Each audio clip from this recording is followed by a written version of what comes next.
Steve, it's been 2 months on the job now. Are you still in the listening phase, or are you in the talking and getting stuff done phase? Well, I think it's a bit of both. It's only 2 months past the actual election. It's been a bit of a whirlwind during that period. Went straight from Whistler onto Bahrain for the FIFA Congress, and we had a couple of women's matches plus the men's match against Curacao, and now we're into the Gold Cup. So it's been a fun time. It's been a lot of activity, but at the same time, still learning. And obviously, as you say, listening to a lot of our constituents, our member associations, about what their issues are. Over the course of time, I'll be talking back, I guess. Now, under Victor, of course, the game took some pretty big strides in Canada. Do you feel added pressure now that you're replacing Victor Montagliani? Not really. I've had a great relationship with Vic. We've known each other for almost 20 years, so a lot of this we did together. I was his vice president for 5 years. Before that, we both worked at the BC Soccer Association on their board. So a lot of what Victor's done, I've been involved with along the way. Not to take any credit away from Vic, because he was the biggest advocate for a lot of that. Some of the vision that he had about the Canadian Premier League, making a bid for the World Cup in 2026, which is pretty significant goal. So I don't really feel any kind of heightened awareness of that, but definitely there's a lot on the plate right now. I just consider it a really exciting time in football in Canada. So. Yeah, the timing's great, isn't it, really? You arrive and there's the World Cup bid, obviously, process happening. The men's game, the narrative's shifted in the past 2 weeks, it seems, after, frankly, a successful Gold Cup campaign. The men's game suddenly delivered some hope to the fans. Now, for so long, the women's game's been flying the flag for Canadian soccer and done so well, and we're all very proud of what that team has done. But how important is it for the men's team to be successful as far as attaining sponsorships, getting that respect around the country? Yeah, no, it's absolutely vital. You're right. I mean, the women's game has been fantastic. John Herdman has done an amazing job from top to bottom, and you can see, the results of that. 2 bronze medals, advancing in the World Cup, moving up to number 4 in the world now. But yeah, it's time for the men to step up. We've done really well in terms of sponsorship across the country, but the men's game, can set the bar even higher. And the results that you've seen so far are really encouraging. I think it started with Curacao, and we've just gone on from there. There's a great confidence in the team. Octavio's done a great job, and we're looking forward to, more positive results, hopefully starting this afternoon. And obviously the quality of performance too. This is a Canada now that seems to be attacking the ball more than in the past, and the fans, they know the game. Canadian soccer fans are pretty cultured in the ways of the game. They want results, of course, but they want to see the game also played the right way. How important is it, do you think, that Octavio's brought this so far, and listen, it's so early in his stewardship, but this attacking brand of football? Yeah.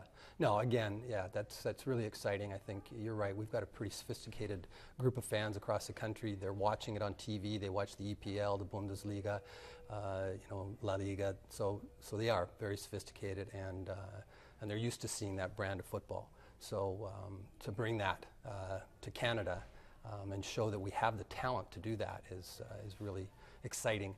And we've got some great young players out there that you've seen so far in the Gold Cup. Alphonso Davies, 16-year-old, scoring 3 goals in 3 matches. So I think it bodes well for us going forward. And he's not the only one. There's lots of really exciting players that are either on the team or on the fringes of the team right now.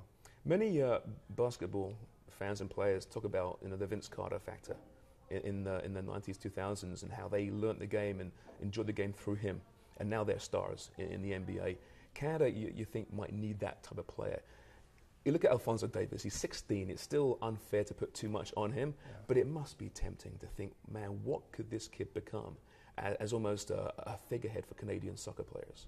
Yeah, no, you're, like you say, you don't want to put too much pressure on a kid like that, because he is only 16. But I think that he's going to form the core of that group going forward. It's exciting to watch. He's got a great personality.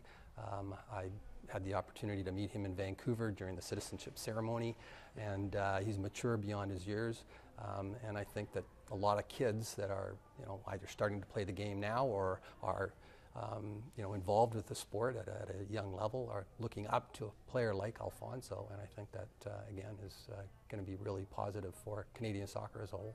So the president's looking pretty good right now.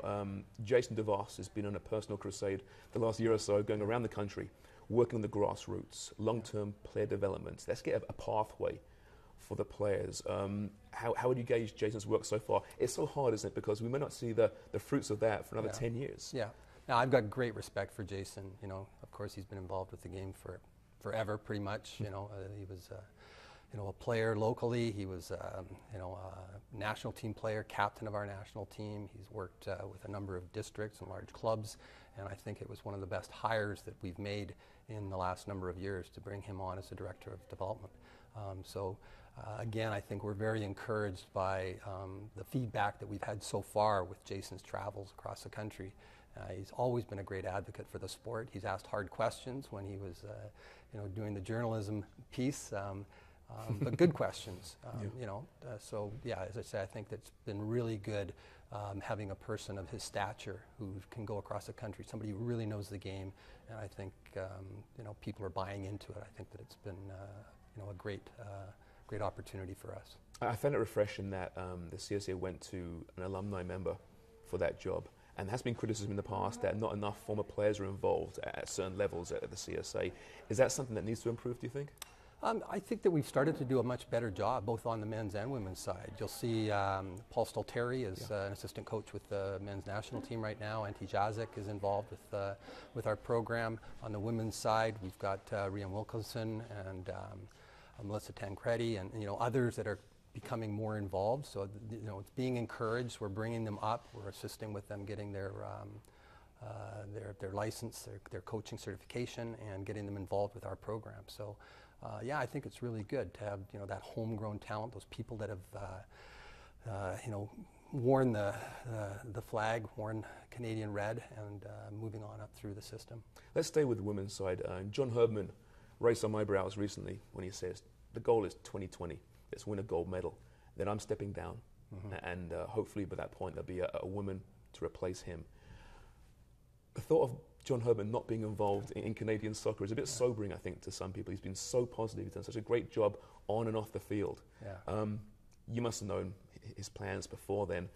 Your conversations with him, will he? Do you think is there a chance he might stay in the CSA if he does that? I think there's still an opportunity, yeah. I mean, I haven't had a conversation with John since, he made that statement. I think what the focus right now really is on 2019 and 2020. We've got the World Cup, and then we've got the Olympic Games. There's a lot to be accomplished. He aspires to be #1 in the world, so, there's still some significant goals that he wants to achieve. And I think it'd be really hard for him to step away. If he does that, from a personal level, I would find it very difficult to step away once you've achieved it, but some people want to leave at the top, so to speak.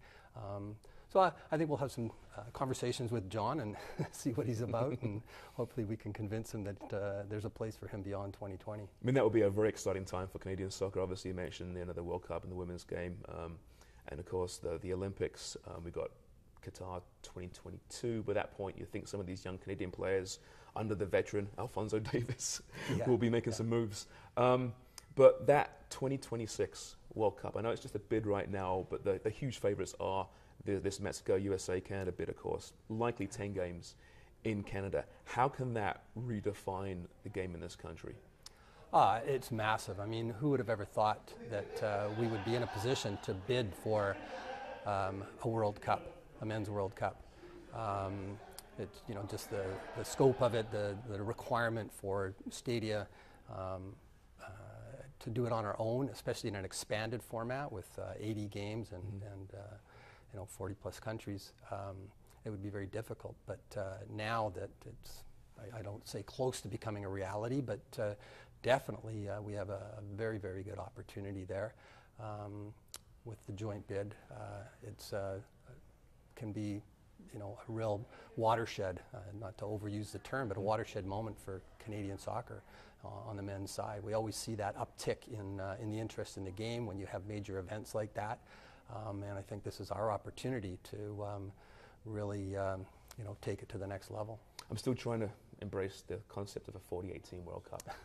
Maybe by then I'll have embraced it, but it's hard right now. I'm a bit of a traditionalist in that regard, but that's a topic for a different day. The Canadian Premier League, obviously big news a few weeks ago with the sanctioning essentially by the CSA for this league going forward. On the field, football-wise, it makes so much sense. You want a pathway, you want options for Canadian players. From a business standpoint, how confident are you that it can be successful? Well, I think there's an appetite for it now. I think that we're in a position where we've got a number of franchises, potential franchises, with very committed ownership groups in, you know, major centers across the country. I think that the business model is there for it. It's not going to be MLS. It's going to be you know, a domestic league, and it's going to be catering to our fans and supporting our players and coaches. So you know, I think so far what we've seen is that it's very positive, and I think it's something that can be successful in Canada. It's going to be more modest. We're not looking at, you know, 20, 30,000 seat stadiums and bringing in fans like that, but definitely it's a long time coming, and I think that we've got a great opportunity for success on a long-term basis. Would you say it's crucial that it does get put in place for the development of the game in this country? Yeah, I think so. You know, we've got some statistics that the number of professional players that come from the different countries in CONCACAF, and we don't have enough professional opportunities for our players right now. You see the U.S. players playing in the MLS, you see U.S. players playing overseas, you see the numbers of Mexicans that are playing professionally, Costa Ricans that are playing professionally, even, you know, some of the other countries like Honduras and Panama. We pale in comparison. We barely have over 100 actually playing in a professional environment right now. So we need to create those opportunities for them to play and, you know, expand the depth of our programming on the men's side. Well, Steve, thanks for your time. Interesting, and it should be an exciting months and hopefully some years ahead for Canadian soccer. Thank you. Thanks you very much.